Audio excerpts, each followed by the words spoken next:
मुंबईतील Sion eastern express हायवेवर तयार होणाऱ्या पुलाच्या सांध्याचं काम आता सुरू झालेलं आहे आणि त्यासोबतच नवीन पुलाच्या बांधकामाचं काम देखील या ठिकाणी सुरू झालेलं आहे। आपण पाहतो या ठिकाणी सायन सर्कलच्या दिशेतून सायन हॉस्पिटलच्या दिशेला जाणारे वाहतुकीच्या मार्गामध्ये आपण पाहतोय की बॅरिकेटिंग करण्यात आलेली आहे आणि याच बॅरिकेटिंगच्या आतमध्ये आता कामाला सुरुवात झालेली आहे।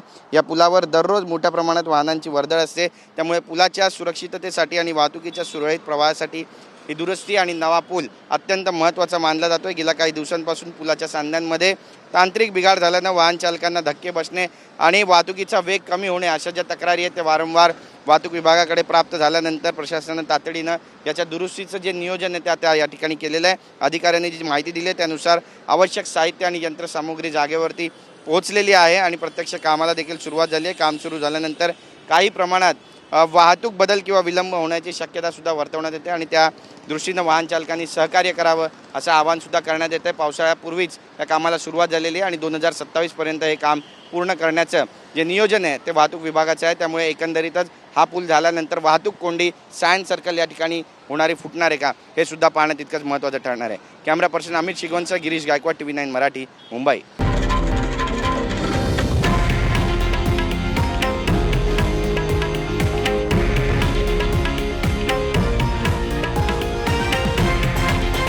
हे आहे देशातील नंबर 1 न्यूज नेटवर्क आणि आपण पाहत आहात TV9 मराठी, एकमेव।